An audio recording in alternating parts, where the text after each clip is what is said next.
Nom de jeune fille, Bouglione. Profession, gitane, également joueur de lutte baroque. Adresse, un campement de quelques caravanes vertes, porte de Champéret à Paris. Lieu de travail, un petit cirque d'à peine 400 places. Particularité numéro 1, illettré jusqu'à l'âge d'à peu près 20 ans, ce poète est aujourd'hui publié chez Gallimard, chez qui il réalise de fortes ventes. Particularité numéro 2, jamais avec des chaussettes dans ses chaussures. Actualité, il est aujourd'hui dans VIP. Alexandre Romanès, bonjour. Bonjour. Quel plaisir de vous recevoir enfin dans cette émission. VIP, qu'on essaye de tailler sur mesure pour chacun de nos invités. Donc, dans cette émission-là, il va être question de cirque. Il va être question de votre vie tzigane, de votre vie gitane. On va peut-être tout de suite dire pourquoi j'ai dit que vous étiez gitane et pas gitan. Pourquoi l'a dit ça, Emmanuel ? Mais dans les tribus gitanes, justement, quand un garçon se présente, il ne dit pas « je suis un gitan », il dit « je suis un gitane ». Nous, entre nous, c'est comme ça qu'on dit, ou tzigane, mais souvent gitane. Ce qui est très naturel pour vous, oui. Ce qui pour nous choque un peu, parce que n'y connaissant rien, oui. Et aimant mettre des étiquettes là tout de suite pour vite savoir à qui on a affaire, on dit « gitan ». Voilà. C'est comme ça que ça se passe. Il y a peut-être un rapport aussi au fait, et les Français ne savent pas ça, c'est que les tribus gitanes et tziganes, c'est des sociétés matriarcales. Ah oui. C'est les femmes qui c'est des gèrent sociétés et qui matriarcales mènent et personne ne sait ça. C'est une bizarrerie qui est jolie, mais qui est inconnue. Alors, on va citer tout de suite votre épouse, Delia, qui est donc quoi alors, le chef de la famille attention, je pique. Oui. J'ai piqué au vif là. Ouh. Oui. Alors, comment vous dites ça, vous ? En fait, tout appartient aux femmes, jusqu'aux enfants qui portent le nom des femmes. Oui, c'est vrai. Et pas celui des pères. Moi, je dirais, en gros, elle décide à peu près de tout. Mais pour moi, la bizarrerie n'est pas là. La bizarrerie, c'est que ce n'est pas une question pour les hommes. Les hommes ne disent jamais, mais pourquoi elle décide de tout ? Pourquoi, en gros, c'est nos patrons, en fait. J'entends jamais cette discussion. Mais c'est joli en même temps. C'est drôle parce que moi, j'ai une image quand même assez macho de ce monde-là, de ce monde du cirque. C'est une façade. C'est un peu comme toutes ces images qu'on voit partout et qui sont fausses. Ça, c'est une image. La réalité, c'est ça, c'est que c'est une société matriarcale. D'accord. Alors, on va découvrir, justement, on va faire tomber un peu cette façade concernant aussi bien le cirque que les gitans, les tziganes.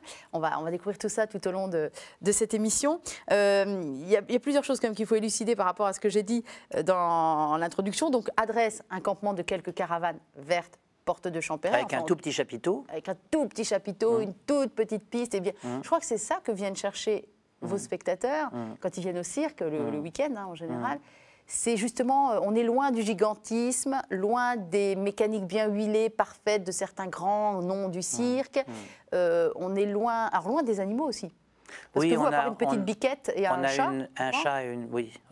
Voilà. Et il faut quand même le savoir, grâce à Christophe Girard, on est le seul cirque qui entre dans Paris. Alors, Christophe Girard, on va préciser qu'il est à la mairie de Paris. À la mairie de Paris, et qui vous soutient depuis très longtemps. Oui. Voilà. Et vous êtes le seul cirque intramuros, on va dire. C'est ça. Ce qui est un grand privilège, donc. Absolument. D'accord. Et donc, vous vivez dans un campement, vous vivez dans des caravanes. Alors, vous avez eu la gentillesse de nous apporter une caravane, évidemment, pas à grandeur nature. Ah non. Alors ça, c'est une caravane. C'était compliqué. En fait, prenez-la sur vos genoux, Alexandre Romanès. Mon père est né dans une caravane comme celle-là. Alors, tiré par des chevaux, par un cheval. Tiré par un cheval. Souvent, même, il y avait un chien en dessous qui tirait lui aussi. Et alors, ce qui est rigolo, c'est que mon père, ils étaient 4 frères. Mon grand-père avait pas mal de... Alors, dans la caravane, il y avait mon grand-père, ma grand-mère et ses filles. Et les garçons dormaient sous la caravane. Dehors, en fait. Dehors, et même l'hiver. Et un jour, j'ai dit à mon père, mais quand même, vous auriez aimé être dedans. Ouais, et il m'a dit, attention, parce que le petit truc bleu, il colle. D'accord, ok. Oh, mais c'est bon. Et il me dit, mais pour rien au monde, on aurait voulu être dans la caravane. Et il me disait, et on était heureux. C'était ça le bonheur. C'était ça le bonheur. C'était sur les routes de France. Enfin, c'était le bonheur. Et en même temps, c'est trop lourd, Alexandre. Je vais vous la rendre. On va la reposer sur la petite table, cette belle caravane avec ce cheval. En même temps, quand on vous lit, alors il y a 3 ouvrages. Un peuple de promeneurs qui était sorti au Temps qu'il fait, les éditions du Temps qu'il fait, il y a déjà quelques années. Que Gallimard va reprendre. Donc préfacé par Lydie Datas, dont on reparlera tout à l'heure. Paroles perdues, préfacées par Jean Grosjean, dont on reparlera aussi tout à l'heure chez Gallimard. Et puis Sur l'épaule de l'ange, dont préfacé par Christian Bobin. Voilà, décidément, on est entre poètes. Voilà. On parlera de tout ce petit monde et on parlera de vos poésies. Mais ils étaient heureux et en même temps, votre grand-père vous a raconté que quand ils arrivaient dans les villages en France, souvent ils se faisaient... Dans tous les villages, on leur jetait des pierres. J'allais dire caillasser, hein, qui est un mot un peu très pas très joli et à la mode, mais on leur jetait des pierres quand même. Les Gitans ont toujours été un peuple mal aimé. Ben, on est des nomades, et les nomades, il n'y a pas qu'en France, les nomades dans le monde entier sont... les gens sont méfiants et ils ont un peu... Et d'ailleurs, je remarque qu'aujourd'hui, enfin, tout le monde veut nous retirer du nomadisme. On veut vous sédentariser de force. On veut absolument il y a certains pays où vous êtes sédentarisé de force. La Roumanie, ça a été comme ça. Sauf qu'en Roumanie, aujourd'hui, il y a un courant qui n'est pas si négligeable que ça. Ils achètent, les Tziganes achètent des petites caravanes en bois, des chariots, avec le cheval, et ils reprennent la route. Ah oui. Le nomadisme, c'est notre vie, quoi. On déteste les quatre murs avec toujours les mêmes voisins, les arbres alignés devant. Ça, c'est très difficile. Et puis, dans le nomadisme, il y a quand même une chose qui est belle, c'est que non seulement on a de l'espace, et d'ailleurs, on me dit, oui, mais vous ne bougez pas beaucoup. J'ai dit, mais on n'a pas besoin de faire 20 000 kilomètres. Ça, c'est les touristes qui font 20 000 kilomètres. Le nomadisme, vous pouvez même faire 500 mètres. 1 kilomètre, 2-3 kilomètres, et vous n'avez plus les mêmes gens, vous n'avez plus les mêmes paysages, tout change. Et vous savez, ces conventions un peu bébêtes, et toutes ces choses-là, dans le nomadisme, elles ne vous atteignent pas. On est dans un autre monde. La réussite sociale, par exemple, ça n'existe pas dans le nomadisme. Oui, l'ambition, c'est votre père qui, sur son lit de mort, disait finalement que les gitans, les tziganes, les gens du cirque se reconnaissaient ni dans la mode, ni dans le sport, ni dans la politique. Et surtout pas dans la réussite sociale. Voilà. Et finalement, on a l'impression que c'est un peu tout ce qui fait aussi la vie quotidienne pour, entre guillemets, les autres, quoi, le reste du monde. Et vous êtes détaché de tout ça. Oui, et on n'envoie pas nos enfants à l'école. D'ailleurs, le président en a parlé il y a quelques jours. Un gros souci, mais par contre, on fait venir des professeurs dans les campements qui apprennent à lire, écrire, compter à nos enfants. Et c'est vrai que l'école, nous, on considère qu'elle est mal faite. Et c'est surtout pour ça qu'on ne veut pas envoyer nos enfants à l'école. Mal faite et trop long. Une journée... Moi, par exemple, dans le cirque, je fais répéter mes enfants. Eh bien, quand je vois qu'un enfant ne s'amuse plus, je lui dis d'arrêter. Voilà, l'enseignement, l'apprentissage, ça doit être un plaisir. Il faut que ça reste du plaisir, quand bien même il y a une exigence, parce que Dieu sait que s'il y a une école d'exigence, c'est bien aussi celle du cirque. Un faux pas, ça peut vite conduire à une catastrophe ou à un geste mal maîtrisé. Alors, moi, je vous propose, Alexandre Romanès, comme j'ai la chance d'avoir un poète, et que c'est quand même pas souvent que ça arrive, et qu'on a la chance d'avoir vos ouvrages, c'est d'émailler cette émission de certains de vos textes. Ils sont tous très courts, c'est presque du haïku à la limite. Et que tout au long de l'émission, c'est vous qui allez choisir, qui allez faire la sélection. Ce n'est pas une sélection musicale, c'est une sélection poétique. Et que vous nous lisiez à chaque fois, 1 fois, 2 fois, 3 fois. Alors rassurez-vous, monsieur a l'habitude de lire ces textes, puisque vu que ça marche très bien, monsieur est invité dans des grands théâtres comme l'Odéon, où, comme vous me disiez dans la loge, en plus les gens payent pour venir me voir, ils sont restés. Incroyable. J'ai été très étonné. Qu'est-ce que vous nous proposez? Alors, il n'y a pas de titre à chaque fois. Non. Alors, la première moitié du livre, c'est des petits textes, le dernier. Et la deuxième moitié, c'est des poèmes. Mais là, j'ai mis en exergue quelque chose qui va avec vous allez voir. Le ciel donné est Dieu. Dans la langue tzigane, c'est le même mot. Vous voyez, il y a plein de choses très... Le ciel donné et Dieu. Et ça donne quoi dans la langue tzigane, ce mot-là? D'elle, tout simplement. Ça veut d'elle. Et il y a plein de choses comme ça dans la langue tzigane. Par exemple, des choses amusantes comme police et diable, c'est le même mot. Ah bon? Vêtements en chiffon, c'est le même mot. Donc là, je vous en lis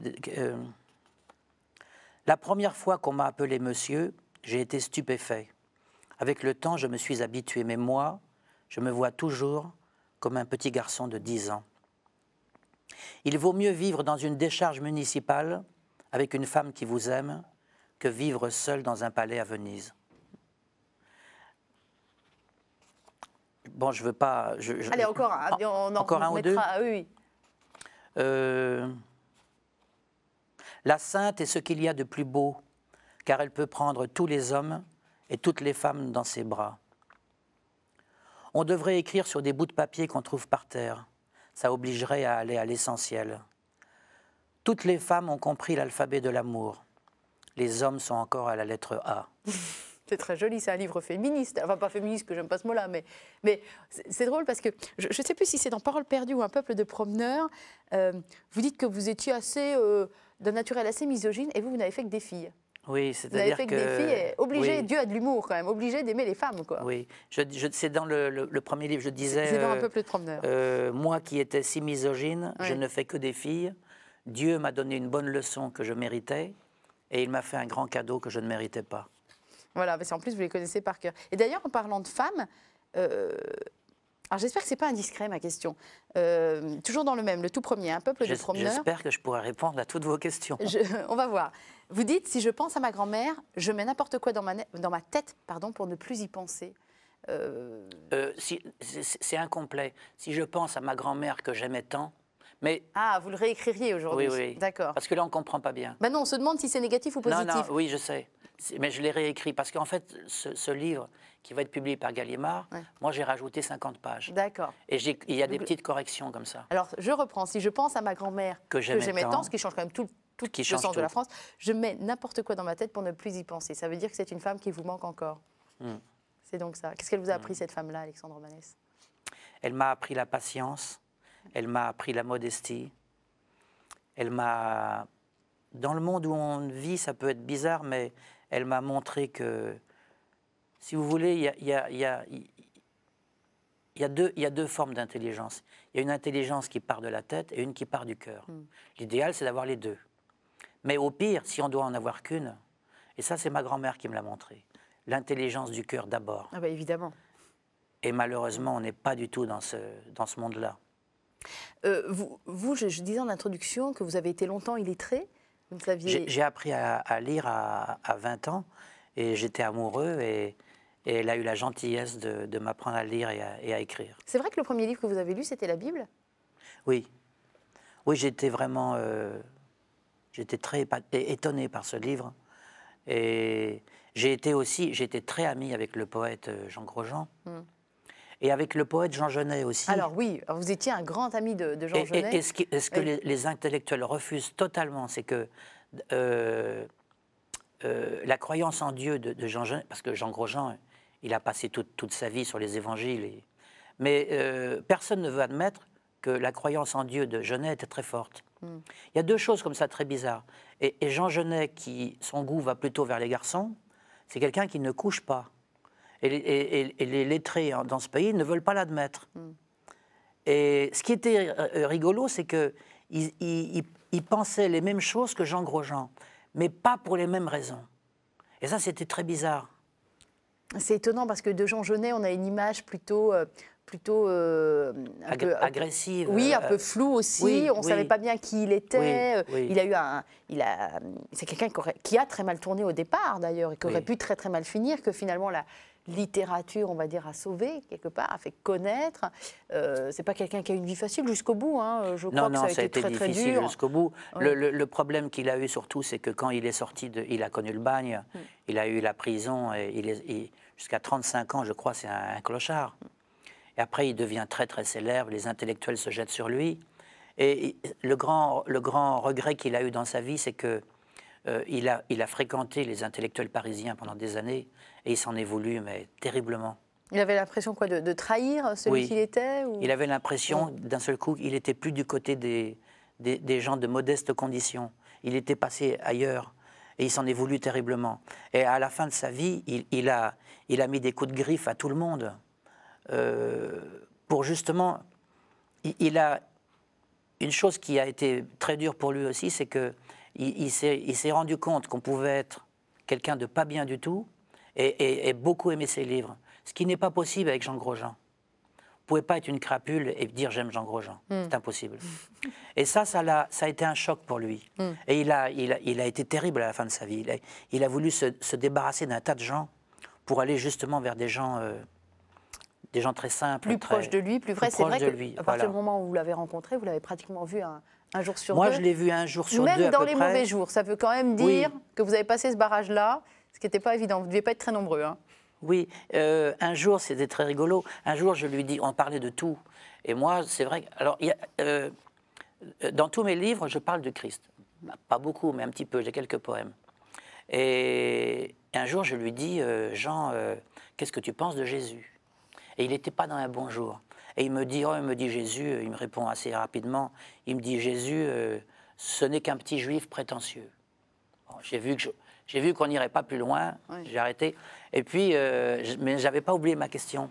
Et puis, plusieurs mois après, je lui dis, Jean, qu'est-ce que tu penses de Jésus? On était en voiture, je me rappelle très bien. Puis il réfléchit un long moment.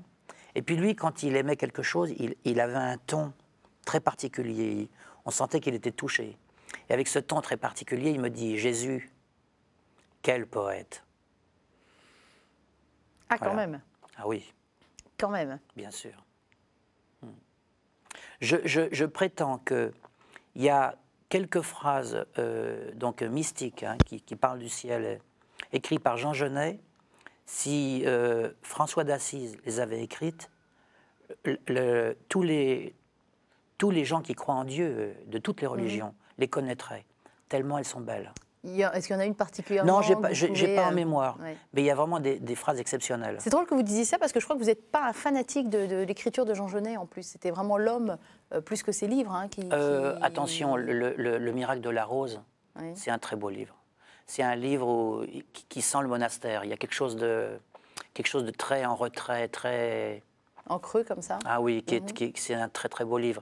Et moi, je pense que Jean Genet, comme Jean Grosjean, c'est deux immenses poètes. C'est vraiment très très joli de les mettre en parallèle. Vraiment, c'est un très bel hommage, je trouve, que vous leur rendez. Alors, poète, vous l'êtes devenu à votre manière, c'est-à-dire en n'ayant pas une éducation littéraire très poussée, en commençant à écrire comme ça. D'ailleurs, Jean Genet, vous avez dit, un jour, il faudra que tu écrives. Et puis... Oui, il me disait, tu devrais écrire. Et puis, alors vous, ça vous passe au-dessus. Hein, complètement. Je lui disais, voilà. Mais qu'est-ce que je vais faire avec un crayon et du papier? Ouais. Surtout que l'écriture, c'est pas très gitan à la base. Pour moi, la vie gitane, c'est la musique, c'est la danse. On veut pas fixer les choses. Oui, voilà. D'ailleurs, vous voyez bien qu'aujourd'hui, enfin, vous et moi, mais tout le monde, on vit dans un océan de lois quand même. Mm-hmm. Et ça, c'est parce qu'on a fixé les choses. Et ça nous tue. Tous. Pas seulement les gitanes et les tziganes. Hein. Est-ce que le fait de ne pas porter de chaussettes dans ses chaussures et de ne jamais lasser ses lacets, ça dit quelque chose de votre, justement, de votre manière de vivre, comme le vent, de cette liberté qui vous habite? Moi, je ne me suis pas à l'aise avec des chaussettes et je crois même que mes chaussures sont trouées même. Je ne sais pas, mais c'est pas impossible. L'homme aux semelles de vent. Est-ce qu'elle ne serait pas trouée? Ah, je confirme effectivement que nous avons un beau trou sous chaque semelle. Je suis très, très, très, très négligé, en fait. C'est grave? Non. Ah bon? Non, vous savez que nous, la mode, bah oui. On ne comprend pas que les gens suivent des choses aussi insignifiantes. Comme cet engouement pour le sport, ça nous dépasse. On ne comprend pas. On ne comprend pas. Vous regardez ça de manière un petit peu circonspecte, on va dire. Revenons à l'écriture. Comment vous vous êtes mis finalement, comment la prophétie de Jean Genet s'est réalisée? Vous vivez dans votre caravane. On parlera après de votre enfance, de la rencontre avec Delia et tout ça, mais juste sur l'écriture, comment un jour vous êtes mis à écrire sur un bout de papier qui traînait, j'imagine, des phrases comme ça, spontanées, qui ont jailli? C'est venu comment? En fait, c'est un peu à cause de Christian Bobin. Ah, Christian Bobin qu'on a reçu dans cette émission, on avait fait une émission fantastique avec lui et je le salue au passage s'il regarde l'émission. Et Christian, on avait passé la journée ensemble et puis quand il repart, et une de mes filles lui court après et lui dit « mais mon père, il écrit aussi des poèmes ». Ce n'étaient pas des poèmes, c'est des tout petits textes du genre... je faisais parler, enfin, j'avais repris des choses de Delia. Oui, il y en a beaucoup. Oui. Delia, la télévision est bizarre. Elle nous parle toujours du pape et jamais du Christ. Des choses comme ça. Ou alors, Alberto, ma cousine a quitté... non, Alberto a quitté ma cousine. Et elle me dit, c'est incroyable, elle avait toutes les qualités. Et je lui dis, quelles qualités? Elle me dit, elle est propre, elle est courageuse, elle est fidèle, et quelle voleuse. Alors j'ai commencé à noter des petites choses comme ça. Et en même temps... En fait, j'avais énormément d'histoires que j'avais vues, que j'avais entendues. Vous aviez emmagasiné comme ça? Énormément. Mais je me suis retrouvé devant un trou. D'un seul coup, j'avais l'impression que j'avais plus rien, alors que j'en avais beaucoup. Et j'ai eu une sorte de comme un manque. Et je me suis mis à écrire des choses que je pensais moi, comme on devrait avoir deux vies, une pour apprendre et l'autre pour vivre. Ou alors, l'écriture, c'est comme un fil qu'on tire. On se dit, le fil va casser, et puis ça tient. Il y avait plein de choses comme ça. Mais jamais en s'asseyant vraiment à une table, comme l'écrivain qu'on imagine, qui allume sa bougie, qui s'assoit, qui travaille 7 heures par jour. C'est pas du tout ça. Non, j'ai une phrase qui vient, et je la note. D'ailleurs, je dis que j'écris sur des bouts de papier, que je trouve comme ça. Et alors, après, vous rassemblez vos bouts de papier, vous emmenez ça chez Gallimard. Oui, mais Christian, donc il est tombé sur le... On a d'abord retrouvé le cahier d'écolier, puisque c'était dedans. Oui. Et il me dit, mais c'est très joli, il faut le publier. Et je lui dis, mais c'est impubliable. Et il m'a dit, laisse-moi faire. Et alors, ce qui est rigolo, c'est qu'il y avait quelques poèmes déjà, mais je n'avais jamais pensé que j'aurais d'autres poèmes. Et puis, Delia était en train d'accoucher dans la caravane. De votre combienième enfant? Combien j'ai d'enfants? Oui. Assez. Non, je suis très content d'avoir mes enfants. Je les adore. D'ailleurs, je parle beaucoup de mes filles dans tous mes livres. Mais donc j'étais... Delia accouche. Et moi, j'étais couché dans l'herbe le long de la caravane, et j'ai eu, je crois, 4 ou 5 poèmes. Et j'ai vite trouvé un bout de papier, je les ai notés. J'ai dit, ils sont pas mal, ils sont pas... Et quoi faire avec ça? Et donc, dans une réédition, j'ai mis ça à la fin dans Le Peuple de Promeneurs, et j'ai écrit Poème gitan. Personne ne sait que c'est de moi. Alors? Et en fait, donc j'ai pas pensé qu'il y en aurait d'autres. Et puis finalement, quelques mois plus tard, j'en ai fait, je sais pas, 70, 80, ce qui a donné Parole perdue. J'irai à Dieu sans tâche, mais pas sans regret. Le temps qu'on met à comprendre. Et pourtant, tout est si simple. Ça rejoint ce que vous avez dit sur les deux vies. Une vie pour apprendre et comprendre et une vie pour vivre. C'est vraiment ça. Je vous propose, dans cette émission, on a une petite séquence qui s'appelle de VIP à VIP. C'est-à-dire que c'est un ancien invité qui était là il y a quelques semaines à votre place et qui vous pose une question. À vous, Alexandre Romanès. Allons-y. Alors, l'invité s'appelle Jean-François Kiefer. Il est diacre et puis il est surtout illustrateur et c'est le papa de Loupio qu'on connaît bien en bande dessinée. Et il avait une question à vous poser, donc je vous propose de l'écouter. Puis vous écoutez, vous essayerez d'y répondre comme vous voudrez.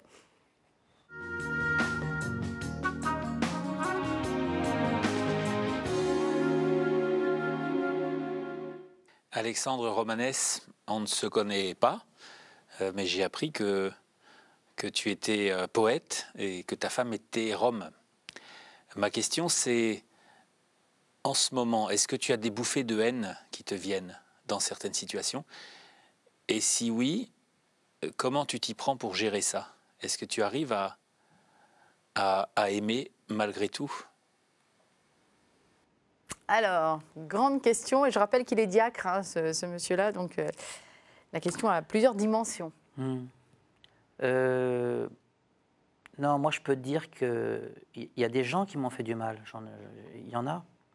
Je n'ai pas de haine, je n'ai jamais poussé la porte de la haine, non. Je suis pas du tout dans ça. C'est vrai qu'en ce moment, c'est un peu chaud pour les tribus gitanes et tziganes. Et l'attaque qu'on a eue cet été était forte, mais en même temps, on a toujours connu ça, nous. On est né avec ça. Alors, on va peut-être rappeler ce qui s'est passé cet été. Vous êtes allé à Shanghai, représenter la France au pavillon français à l'exposition universelle. On envoie donc une troupe de gitans, vous, qui va faire, entre guillemets, son cirque là-bas. Tout va bien, vous représentez la France. Et puis quand vous revenez, vous avez l'administration qui vous tombe sur le dos pour des histoires de contrats mal ficelés, pour des histoires d'enfants qui ne vont pas à l'école.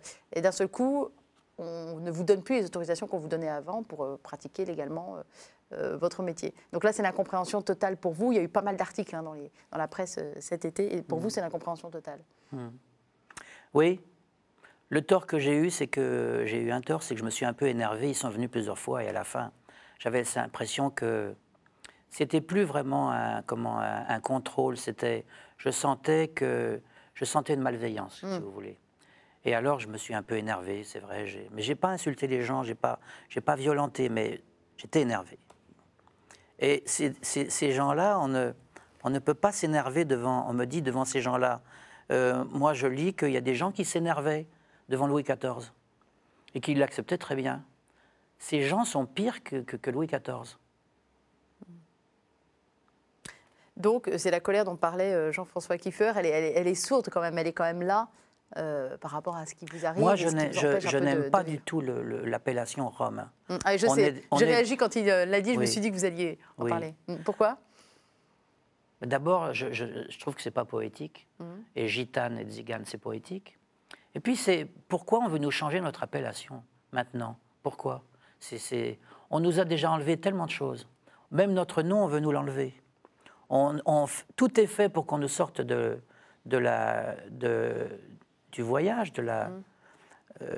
et même notre nom, il faudrait peut-être qu'on nous laisse vivre un peu quand même. Alors votre épouse, Delia, elle est roumaine d'origine? C'est une tzigane roumaine. Voilà, d'origine.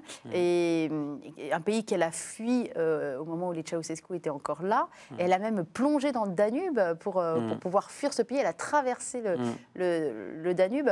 C'est quand même incroyable son histoire à elle. Parce que pour que vous vous rencontriez tous les deux, mon Dieu, mais il y en a eu du chemin. Entre vous qui avez quitté la famille Bouglione, et on en parlera, et elle, bon, parlons d'elle déjà, qui a fui son pays, fui la dictature, carrément à la nage. Incroyable. Oui, notre rencontre est assez jolie parce que moi j'avais une petite caravane dans le campement de Tzigane de Nanterre. J'étais à un bout du campement et elle était à l'autre bout, je ne la voyais pas.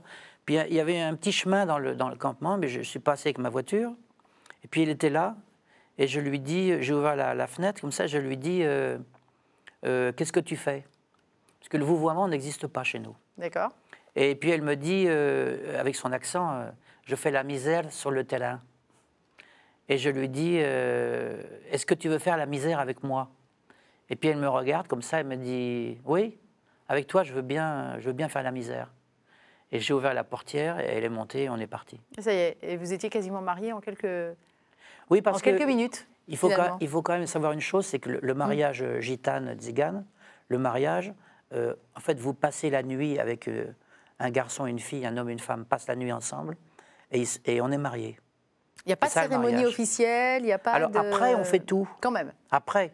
Mais ce n'est pas parce qu'on a fait la cérémonie qu'on est mariés. D'accord. Non, on a passé la nuit ensemble, donc on est mariés. On consomme d'abord, on célèbre après. Je n'utiliserai pas ce mot-là, mais je dirais on a passé la nuit ensemble. D'accord. Et c'est une histoire qui dure depuis 25 ans maintenant. Oui, ça fait pas mal d'années. Et quelques filles. Et alors vous, alors on va quand même, je disais nom de jeune fille Bouglione, ça vous a fait rigoler quand j'ai dit ça? Oui, parce que mon nom c'est Alexandre Romanès. C'est mon nom de guerre. Voilà. Mais c'est mon nom. Très bien. Mais à un moment de votre vie, vous étiez quand même un Bouglione, donc cette grande famille du cirque, plus classique que ce que vous faites vous aujourd'hui. Oui. Ça n'a pas grand-chose à voir. C'est un grand cirque. Moi, je n'ai pas de rapport avec. Ouais. Je dirais pas usine, mais c'est une grosse machine. Alors attendez, vous étiez quel petit garçon déjà? On va aller dans l'ordre. Alexandre, vous naissez dans cette grande famille du cirque, la famille Bouglione. Vous étiez quel petit garçon? Quel genre de petit garçon? J'étais un petit garçon avec une ribambelle d'enfants autour de moi. Et alors, il y avait une chose qui était jolie, c'est qu'à l'époque, en France, il y avait plein de petites villes. Elles existent encore, mais elles sont très amoindries aujourd'hui. Et le cirque restait une journée dans la ville. Et en fait, on était toujours à l'entrée ou à la sortie de la ville. Oui, bien sûr. Le chapiteau montait dans un champ. Et en fait, du matin au soir, on courait dans les champs. Moi, j'ai passé mon enfance dans les arbres. Et alors, c'était une enfance qui était très belle. Et vous très étiez joyeuse. Heureux. Ah oui, vous étiez absolument. Heureux. Oui. Et on faisait très peu d'écoles. Mais on en faisait. Oui.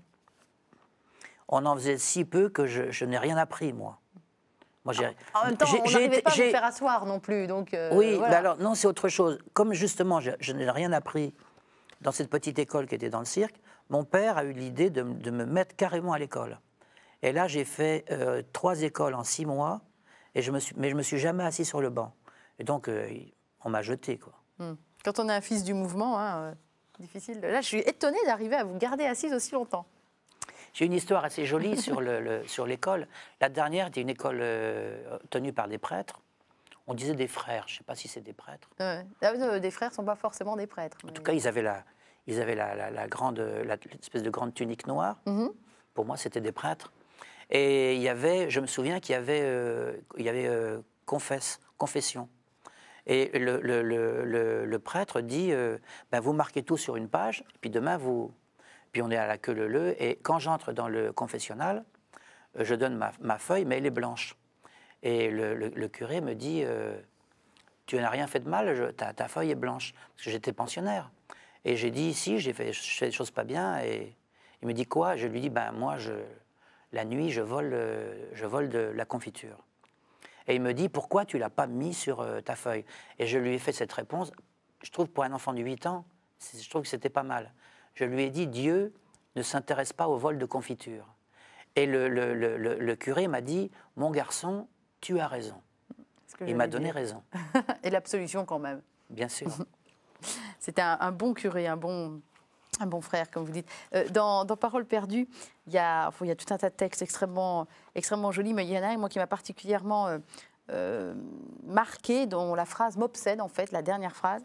Je vous le lis, hein, c'est très rapide. « Pauvre être humain, ta vie, comme la brindille emportée par l'oiseau, comme la poignée de sable qu'on jette. Si ton cœur n'est pas royal, tu vas où ?»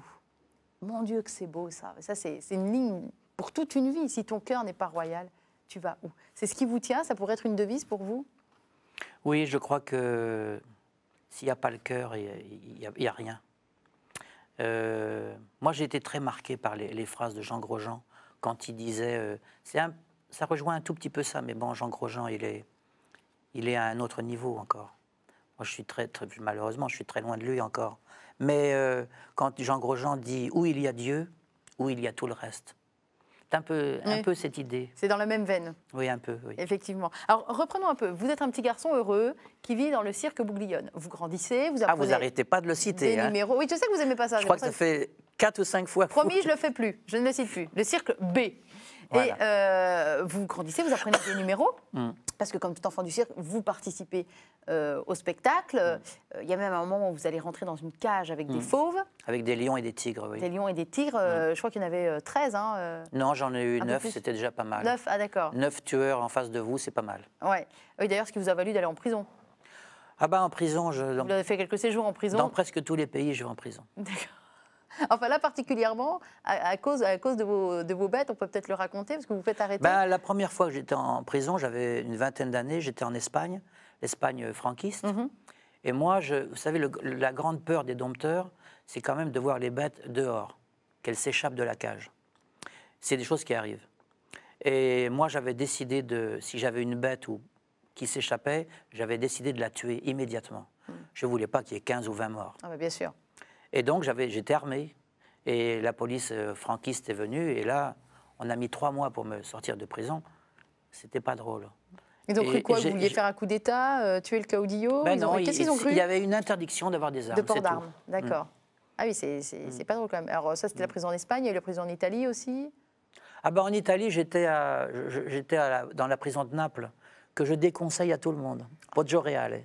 On se le tient pour dit, d'accord. En fait, j'ai eu une petite fille d'un premier mariage avec une gitane espagnole.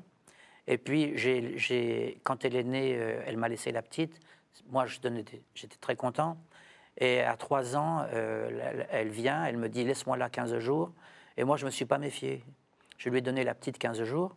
Mais là, je vais vous dire, ça fait 20 ans que je n'ai pas revu ma fille. Et alors, j'apprends qu'elle est dans un campement de Ziganes du côté de Naples. Donc, j'y étais, je ne sais pas, 8 ou 10 fois. J'ai fini par la kidnapper.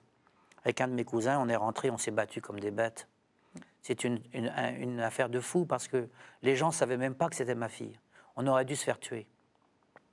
Et par contre, la ville a été complètement encerclée par la police, par l'armée, puisque eux, ils ont été très malins. Ils ont dit, on nous a volé une petite fille. Ils n'ont même pas dit que j'étais le père. Et donc, j'ai été pris par la police et je me suis retrouvé dans la prison de Naples. Je vous la déconseille. Et dans le guide des prisons... Et vous voyez, moi, je vous dis, puisqu'on parle des prisons, je voudrais juste vous dire une toute petite chose. Donc, la prison, je connais. Je n'ai vu que des pauvres gens en prison. C'est-à-dire que le gars qui est en prison, presque toujours, son père, c'est un alcoolique et sa mère est battue. Et s'il n'y a pas ça, et s'ils s'occupent un tout petit peu de leur enfant, le gars, il n'est pas en prison. Je n'ai vu que des pauvres gens. Oui, j'ai vu quelques crapules, mais bon, mais on les trouve partout aussi, pas spécialement en prison. C'est pas très drôle la prison, mais est-ce que ça vous a appris quelque chose quand même? Les différents séjours que vous avez pu faire, où vraiment c'est que du négatif, où vous avez quand même tiré une leçon de vie, essayé de renverser un peu la chose de manière un peu positive pour pour en tirer quelque chose ou pas du tout? Moi, ce que j'avais vu avec la prison, je crois que je l'ai écrit même dans un de mes livres, j'avais écrit si j'entre en prison, ça va me permettre d'écrire un vrai livre, parce que je vais avoir du temps. Mais en même temps, j'ajoute, mais je préfère ne pas l'écrire. Voilà, c'est ce que j'allais vous rajouter. Je n'ai pas forcément très envie de l'écrire, ce grand livre. Non, non. Voilà, pas dans ces conditions-là. Non, non. En tout cas, bien sûr. Cette famille B, vous allez la quitter. Vous allez prendre votre... Je ne le dis plus, hein. Vous allez prendre votre indépendance. C'est quoi? Oui. Marre des fauves? Marre de cet esprit-là? Marre de cette famille très riche, en plus, hein. Oui. Il fallait avoir le courage de partir et de rebattre le pavé. Je suis parti et je savais même pas lire. Et j'avais un numéro d'acrobate que je faisais dans la rue. Sur des échelles? Oui. Et puis, mais en même temps, quand je suis parti, en même temps, j'ai découvert la musique baroque. Et je suis tombé amoureux du luth baroque, du luth Renaissance et baroque. Et je m'y suis mis. Et quand j'ai considéré que j'étais pas trop mauvais, j'ai arrêté de faire mon numéro dans la rue et j'ai commencé à jouer du luth. Alors, j'ai commencé avec des orchestres, mais on ne jouait jamais ce que j'aimais. Et je trouvais qu'il n'y avait pas un bon esprit. Il paraît que ça a beaucoup changé d'ailleurs, mais l'esprit n'était pas bon. Et donc, j'ai donné des concerts dans les églises, tout seul. C'est drôle, ça, Voilà. le gitan qui se met à découvrir le luth baroque, la musique Renaissance. C'est votre parcours qui est tout en zigzag. Moi, la musique baroque, c'est la musique que je préfère. D'ailleurs, je crois que dans ce livre-là, j'en parle un tout petit peu. Plus que la musique tzigane? Ah oui. Oh, mais ça va être terrible avec Delia Oui. à la maison, parce qu'elle Oui. chante, Oui. elle a un album d'ailleurs, Oui. Delia la terrible, comme on la surnomme, Oui. elle qui envoûte tous les spectacles que vous créez, et vous préférez, d'accord, vous entendez quand même. Non, j'aime bien la musique tzigane, Bien gitane, sûr. mais quand même, je reviens toujours au baroque. Oui. Le baroque français, surtout. Vous voulez bien nous lire, on avait dit qu'on émaillerait cette émission de petits Là, j'en ai haïkus trouvé un poétiques comme ça. qui bon. Alors Alexandre Romanès, Sur l'épaule de l'ange, je rappelle que c'est publié chez Gallimard, on vous écoute. La plupart des femmes voient Dieu dans l'homme, et c'est beau. La plupart des hommes ne voient pas Dieu dans la femme, c'est dommage. Quand je vois une vieille femme assise sur le trottoir, avec son baluchon à côté d'elle, je n'ai plus envie de vivre. Les livres, on devrait les donner, on ne devrait pas savoir qui les a écrits, ils ne devraient rien rapporter. L'arrogance ou la sagesse, c'est le signe qu'on ne sait rien. De mon enfance, je n'ai rien oublié, ni les peines qui étaient nombreuses, ni les joies. La voie royale, c'est regarder le ciel et ne rien dire. L'histoire du monde est à dormir debout, et pourtant elle est vraie. Les gens qui ont de mauvaises intentions sont des infirmes. Leur vision du monde est fausse. Et là, c'est les petits textes du début, ce n'est pas des poèmes. Hein. Oui. Là, je vous dis un poème. Allez-y. Je n'ai jamais vu mon père verser une larme, mais quelques heures avant de mourir, je l'ai vu pleurer. J'espère que je serai plus fort que lui. Ou ça fait écho à, je crois que c'est dans Paroles perdues, où vous dites que vous non plus, vous ne pleurez pas parce que vous êtes trop endurci. Je me suis endurci. Je me suis endurci, oui, vous les connaissez mieux que moi, évidemment. Mais c'est vrai, ça fait écho, votre père, que vous avez tellement, vous parlez d'ailleurs énormément de votre père, dans Oui. tout ce qu'on peut lire, c'est impressionnant, J'en parle que beaucoup. vous avez tellement mal compris, ou en tout cas tous les deux, Oui. vous ne vous êtes pas compris de son vivant, Oui. et maintenant qu'il est mort, et je crois que c'est aussi un poème, Oui, vous regardez. le comprenez parfaitement et vous refaites comme lui, finalement. Oui, regardez, encore sur mon père.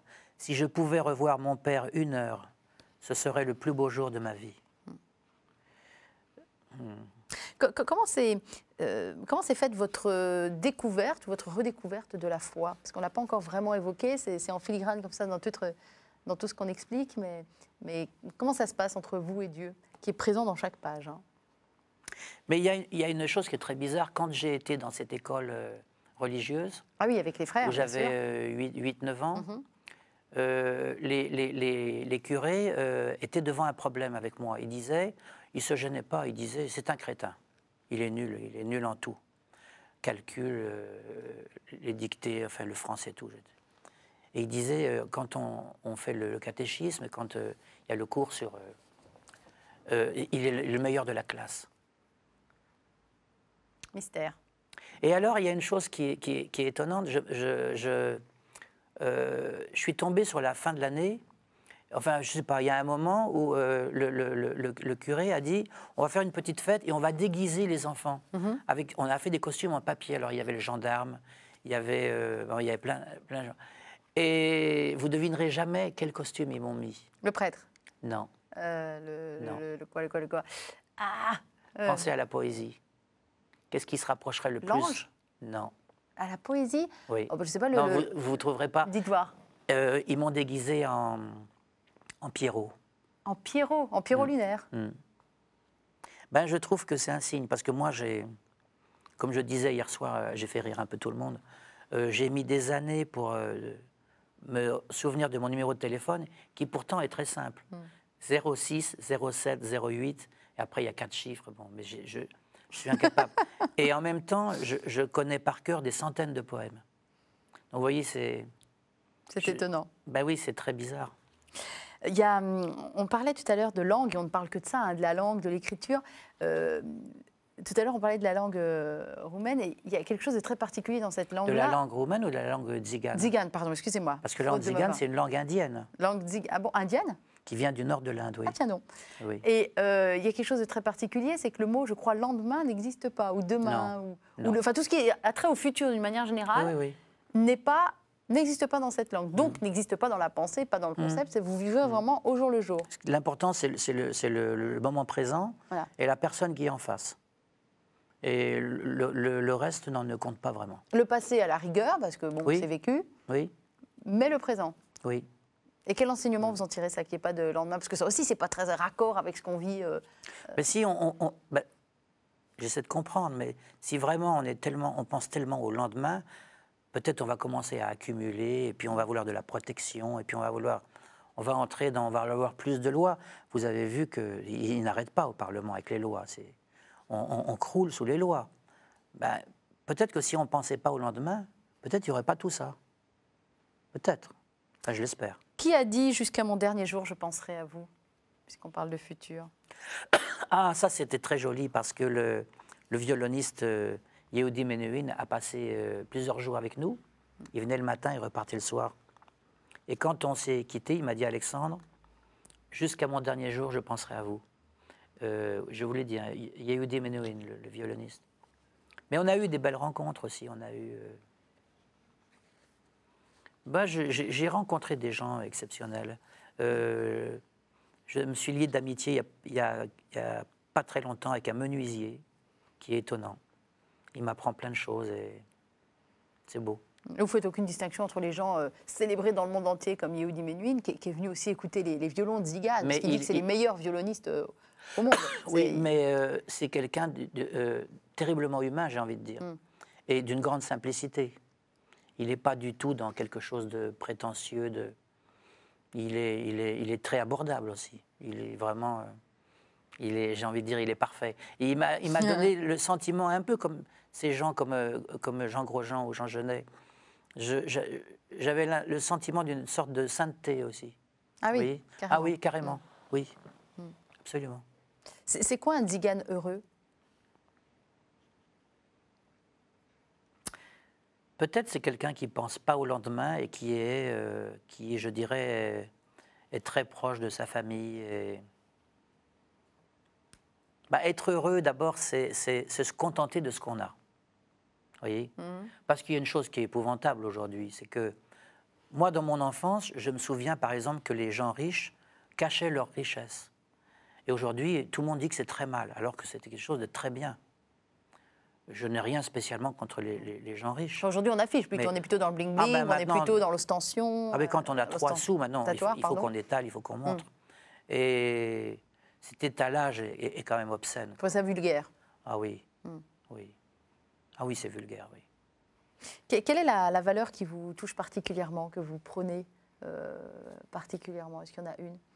Oh non, pour moi, je ramène toujours tout au cœur. Toujours? Ah oui, parce que s'il n'y a pas le cœur, c'est pas intéressant. Vous vouliez bien m'expliquer le titre sur l'épaule de l'ange? Mais j'ai amené un titre chez Gallimard et ils n'en ont pas voulu. Qui était?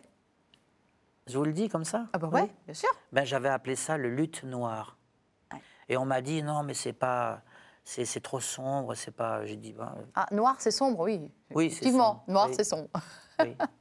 Mais ça avait un sens puisque je joue du luth. Et pourquoi Et- noir? Bah du coup, le luth tout seul, et du coup le luth noir, il y a quelque chose de poétique en même temps. Enfin, il me semble. Alors je suis sorti de Gallimard comme ça en disant. Puis j'ai descendu les marches de Gallimard. Et puis sur les marches, j'ai pensé ça. Pourquoi pas sur l'épaule de l'ange? Alors je suis remonté voir Guy Goffet, puisque c'est lui qui prend mes poèmes. Et il m'a dit, oh, très joli, il m'a dit. Hop, on a marqué. Et qu'est-ce que ça évoque chez vous sur l'épaule de l'ange? Mais le mot ange me plaît beaucoup.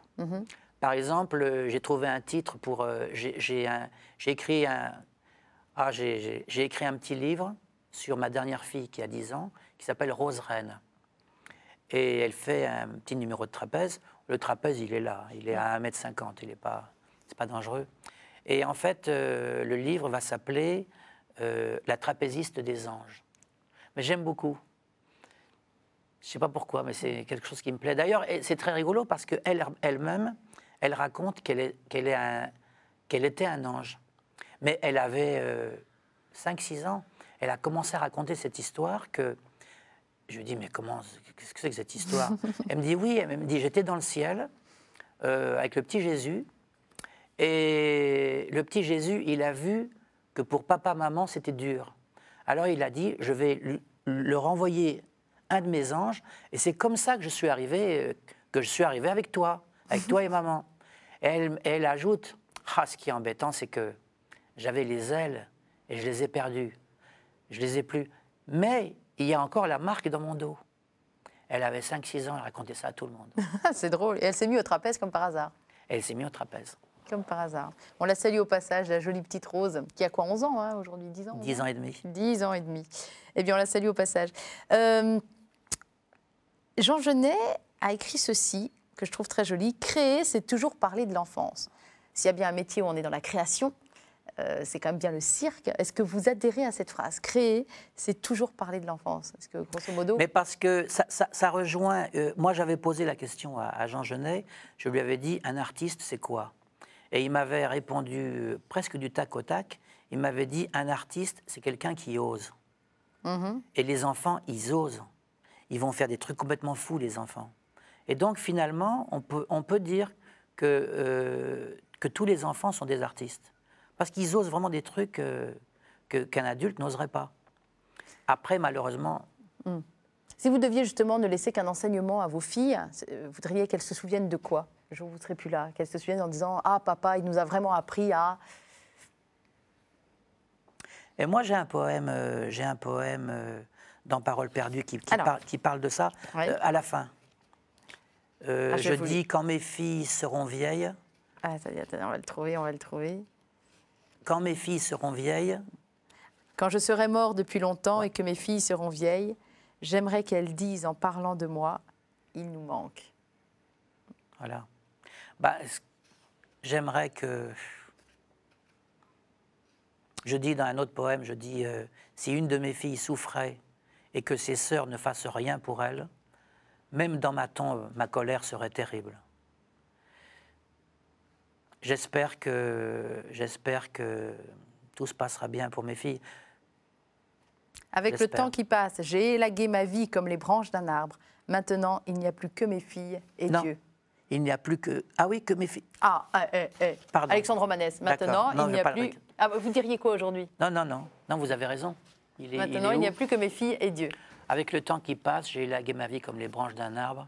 Maintenant, il n'y a plus que Dieu. Il n'y a plus que mes filles et Dieu. Et les filles avant Dieu. J'irai à Dieu sans tâche, mais pas sans regret. Le temps qu'on met à comprendre. Et pourtant, tout est si simple. Voilà, celui-là, il avait retenu mon attention. Effectivement. Alors, on va passer dans la dernière partie de cette émission, Alexandre Romanès, ça passe beaucoup trop vite, qui s'appelle le questionnaire inattendu, fait de petites questions inattendues qui partent un peu dans tous les sens. Et ma foi, les invités, ils répondent un peu comme ils peuvent. C'est pas toujours facile. J'ai toujours du mal à répondre au tac au tac. C'est maintenant. Oh, je vous comprends, moi aussi. Mais c'est parti quand même.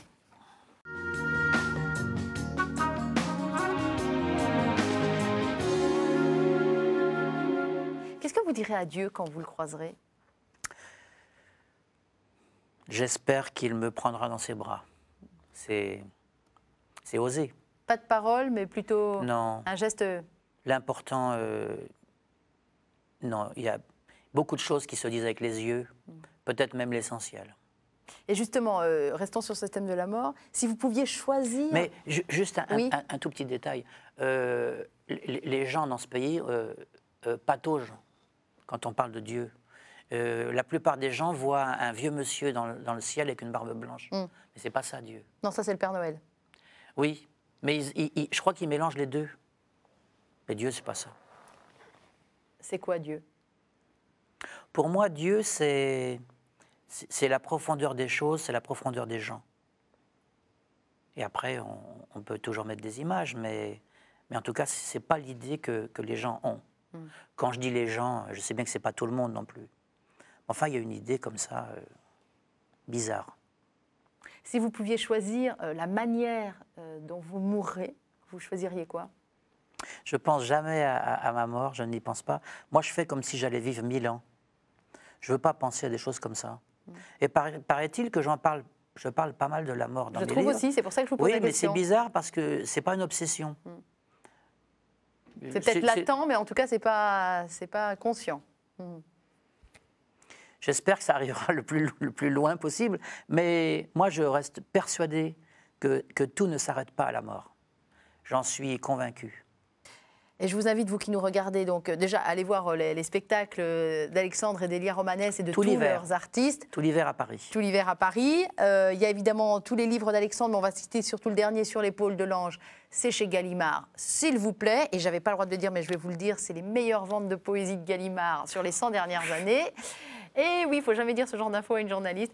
Je vous remercie beaucoup de nous avoir suivis. Et puis, on vous retrouve très bientôt, Alexandre Romanès, en poésie et puis au cirque, bien évidemment. Et j'espère pas dans les médias pour des affaires qui sont moins intéressantes. Merci beaucoup. Merci de m'avoir invité.